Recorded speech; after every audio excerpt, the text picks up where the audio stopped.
Hi guys! Happy Monday mornings to everyone.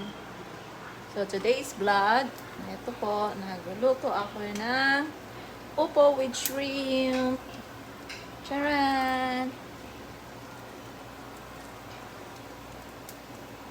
At saka yung white egg.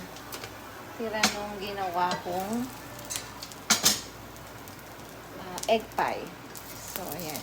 So, iprito natin siya. Mas masustansya yan. So, yun guys. This is our ulam for our lunch today. Maggulay-gulay tayo. Mas maganda po yun.